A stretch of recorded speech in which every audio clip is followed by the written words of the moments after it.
our next best-selling author is Erin Copeland with Welcome to Caregiving, the things caregivers never talk about. I am super excited to hear from Erin because, again, very, very specific topic, much like Donna, very specific niche, right? And demographic. And like I said, she published with Kim Galloway's help with New Frontier. So I'm excited to hear about her journey and how it all happened. So welcome, Erin. Good morning. I think we're still morning. I just got into the afternoon time, but good day. It's morning somewhere. Right. Happy to be here. Thank you for having me, Marta. Yes, thank you so much. We connected. She was another hell yes, much like Donna and Ricky.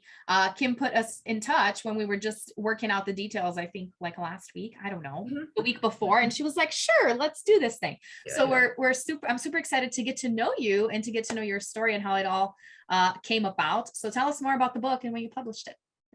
And I've loved hearing the other authors so far because I hear these stories and I feel like my place here is kind of great because I feel like I'm different. Everything came to me in a very different way than it has so far for the other authors.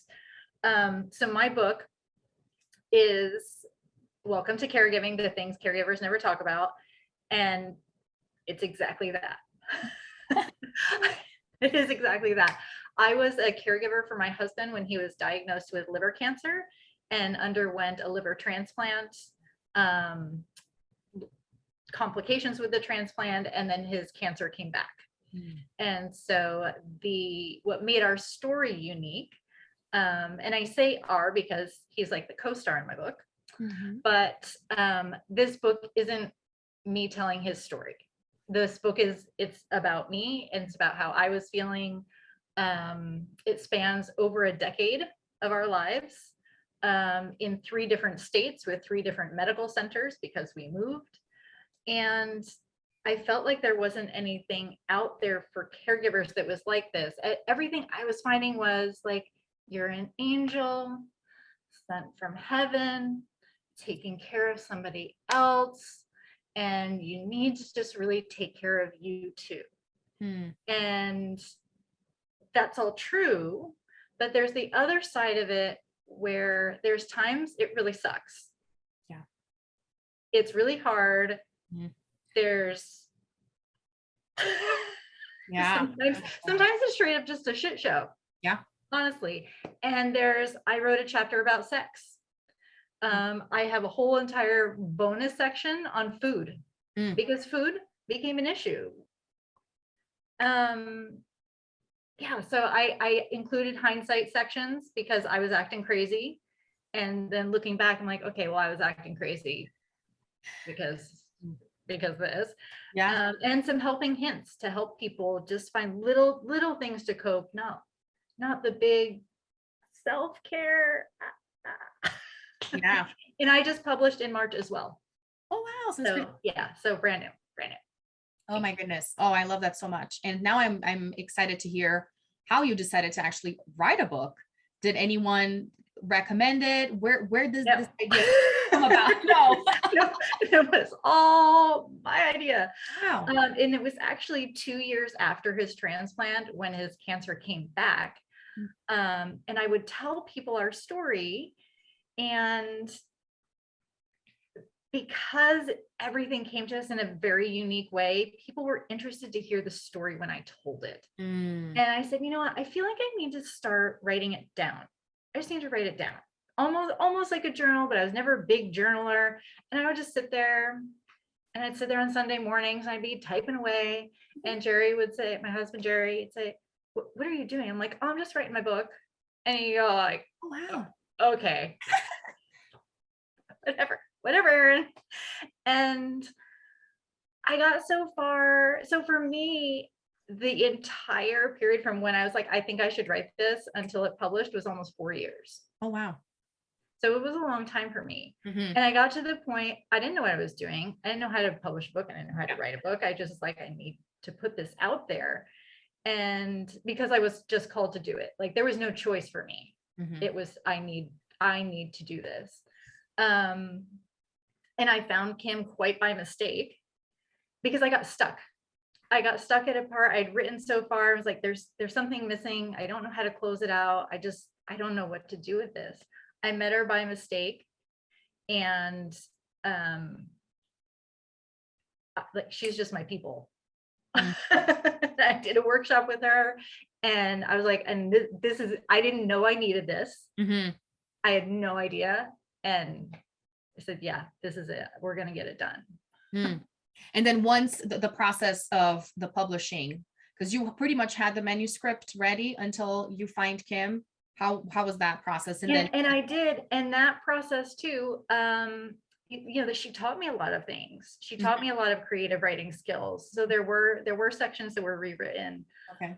For me, I really didn't want it to read like a memoir, because this is a snapshot of my life. This is not a memoir. Mhm. So like for me, I did not choose to put my picture Mhm. on my book. I went clean. I just went font only. This is what it's about. It's not really about me. It's about you. And it's Mhm. about the journey you're going through. And it's offering a path for you to feel some validation for your feelings. The big message that I put out there is there is no right way and there is no wrong way. Mhm. And it's just about love, because Mhm. Yeah. I can't tell you how to do it, because I don't live inside your head. Right. Oh my gosh. Yeah. I'm And sure. so Kim and I, I apologize, going back to your question, Yeah. we had gotten so far, and then we actually got through, and it was like the way it came out, it's not reading right, and we actually restructured the book. Okay. And so having that help, because I'm not one to ask for help either. Mhm. So getting a team to help me was a really big thing. And I'm just so happy with how it all turned out, and people are loving it. So That's wonderful. So in hindsight, anything you would have done differently, maybe ask for help sooner. What are your thoughts now? yes, probably ask for help sooner. Um, I do like everything organized, so I tried to very much let go of, am I on time? Is this the way it should be going? Is it, but everybody's, just like in my book, everybody's path is a little bit different. Right. And you have to write according to your pace. You can't just pull creative things. Like they have to come from a place inside of you. And so I really am a believer that, yeah, it all comes out at the perfect time. So really embracing that. And Awesome. So tell us more boys. about, how the impact, I know it's pretty recent, just like Jennifer was saying. What are the positive ripples? You've been getting great feedback. What is something else? Is it something that you're attaching to your business? And you can tell more about how you're promoting it as well, which ways. Yeah. With the book, I also created a patient handbook, which was actually the original dream to the book. So it offers a calendar and a place to write patient notes and doctor notes and questions. So it's all put together in one system. So it's actually, I think, one of the only, if not the only, comprehensive system that helps both patients and caregivers. And that, since it actually was the launch of this business for me. And so now I'm just taking all of the feedback from people to create all of the things that they're asking for. And some of it is still book related. Like, people are like, where's the audiobook, Erin? And so I start the recordings for the audiobook at the end of this month. I've been building the email list, which has also been a fantastic outlet just for my writing, because it's all I want to do is write things and talk about what I write. Yeah. And so, that's been amazing. And then I've just gotten the beautiful stories from people, caregivers, that have said, I read your book. I've been a caregiver for years and years, long term, and I haven't been to the doctor myself in 5 years. And I read your book and I made a doctor's appointment. Wow. That's wonderful. So it's, yeah. And what a unique journey. So this is right here, permission for anyone to get this going, right? Donna talked about imperfect action, and you've been hearing how people had their business for years. Then they were like, all right, this is time. Or you had a YouTube channel after 2 years. Well, let's do something about this, or launch your business after you publish the book, because it's such a natural next step, right? To continue giving people support. And I love what you just said. You're just doing what they're asking you, which is the smartest thing. Back to what I was saying in the beginning, don't just create stuff and put it out there. see what people have to say about it and what they actually need. That's genius. Wow, I love this journey and all of it, Erin. So fun, so good to have you share it with us. Yeah. Now, my final question. I know it's premature, but do you have a sequel? Do you have, or something completely different that you're planning? It's interesting because I don't know if I have a sequel to the caregiving.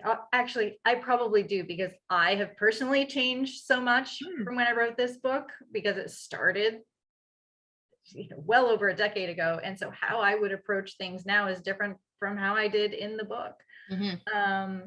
But interestingly enough, I was, yes, there's other book things inside, and the next one actually might be fiction.